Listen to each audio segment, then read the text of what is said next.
आणि आताची एक दुःखद बातमी आहे। माजी न्यायमूर्ती आणि ज्येष्ठ साहित्यिक नरेंद्र चपळगावकर यांचं निधन झालंय। वयाच्या 88व्या वर्षी त्यांनी अखेरचा श्वास घेतलाय। गेल्या काही दिवसांपासून ते आजारी होते। वर्धा इथे झालेल्या 96व्या अखिल भारतीय मराठी साहित्य संमेलनाचे ते अध्यक्ष सुद्धा राहिलेले आहेत।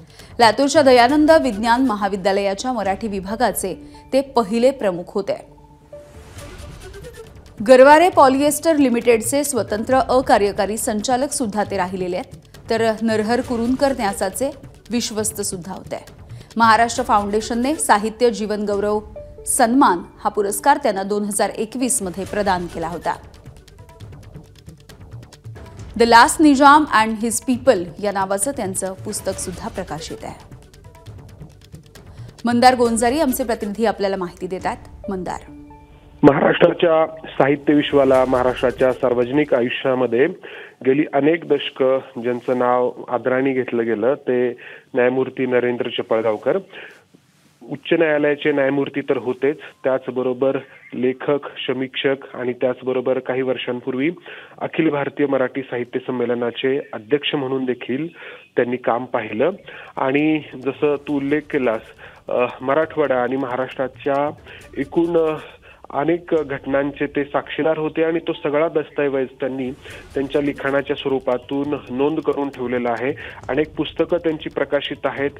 सातत्याने अनेक वृत्तपत्रांमधून देखील त्यांचं लेखन सुरू होतं आणि अनेक वेगवेगळ्या विषयांवरती भूमिका घेणं आणि त्याचा पाठपुरावा करणं यासाठी न्यायमूर्ती चपळगावकर हे ओळखले गेले।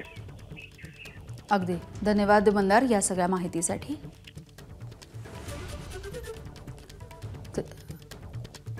तर माजी न्यायमूर्ती आणि ज्येष्ठ साहित्यिक नरेंद्र चपळगावकर यांचं निधन झालेलं आहे। ते 88 वर्षांचे होते। गेल्या काही दिवसांपासून ते आजारी होते, त्यांच्यावरती उपचार सुरू होते आणि वर्धा इथे झालेल्या 96व्या अखिल भारतीय मराठी साहित्य संमेलनाचं अध्यक्षपद सुद्धा त्यांनी भूषवलेलं होतं। तर लातूरमधल्या दयानंद विज्ञान महाविद्यालयाच्या मराठी विभागाचे ते पहिले प्रमुख राहिलेले आहेत। खासगी रुग्णालयामध्ये चपळगावकर यांच्यावरती उपचार सुरू होते, मात्र अखेर 88व्या वर्षी त्यांनी अखेरचा श्वास घेतलाय।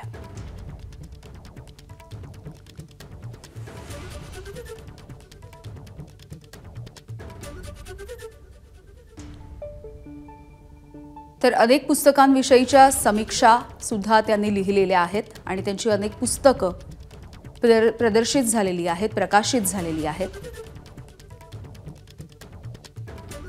96व्या अखिल भारतीय मराठी साहित्य संमेलनाचं अध्यक्षपद सुद्धा त्यांनी भूषवलेलं होतं।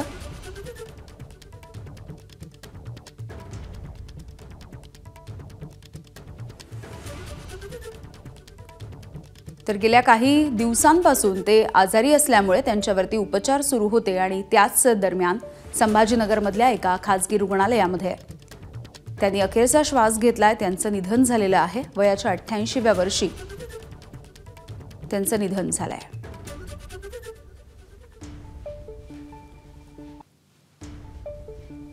तर माजी न्यायमूर्ती आणि ज्येष्ठ साहित्यिक असे नरेंद्र चपळगावकर।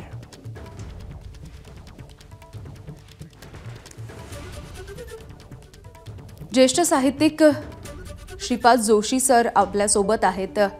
जोशी सर, एक मोठं असं व्यक्तिमत्व आणि खरं तर अनेक वेगवेगळ्या क्षेत्रांमध्ये असेल किंवा साहित्याच्या वेगवेगळ्या वर्तुळामध्ये मुसाफिरी करणारा असा हा माणूस आता निघून गेलाय। अतिशय धक्कादायक बातमी आहे।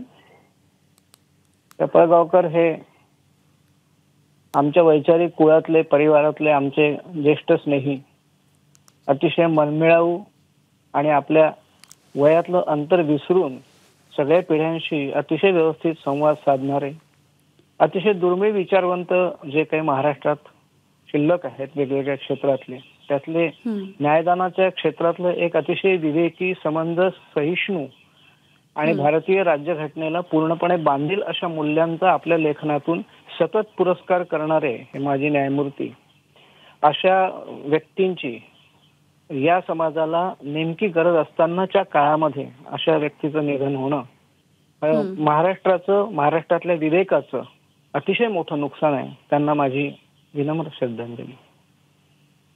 अगदी जोशी सर, खरं तर वर्ध्यामध्ये ज्यावेळेला 96वं साहित्य संमेलन झालं आणि त्यावेळेला सुद्धा त्यांची प्रकृती फारशी बरी नव्हती, तरी सुद्धा ते या संमेलनाला आवर्जून उपस्थित राहिले होते. हो, काय आहे की अखिल भारतीय मराठी साहित्य महामंडळाच्या घटनेमध्ये दुरुस्ती करून निवडणूक नावाचा सगळा प्रकार बंद करून सन्मानाने अध्यक्षपद देण्याची जी दुरुस्ती झाली, त्यामुळे काही चांगल्या 5-7 व्यक्ती गेल्या 5 वर्षामध्ये आपल्याला या संमेलनाच्या अध्यक्ष झालेल्या दिसल्या. त्याच्यामध्ये नरेंद्र चपळगावकर पण आहेत. त्यांचं वर्ध्यातला वावर सुद्धा जो होता तो सुद्धा इतका आल्हाददायक आणि प्रसन्न होता. परंतु ज्या पद्धतीची सगळी व्यवस्था आहे तिथे संमेलनाच्या अध्यक्षाला सुद्धा आतमध्ये जायला अडथळे निर्माण व्हावेत असा विचित्र समाज जो आपण निर्माण केलेला आहे. एका विवेकी संमेलनाध्यक्षाला सुद्धा ते वर्ध्याला विद्रोही साहित्य संमेलनात सुद्धा शांतपणे भेट द्यायला गेलेले होते. सगळ्या प्रवाहांमधलं जे विवेकी स्वत्व आणि सत्व आहे ते जपण्याची गरज असलेला हा काळ आहे. अशा अवस्थेमध्ये चपळगावकरांचं हे जाणं जे आहे हे फार दुःखद आहे. अगदी धन्यवाद जोशी सर, तुम्ही बातचीत केलीत यासाठी. एबीपी माझा, उघडा डोळे बघा नीट.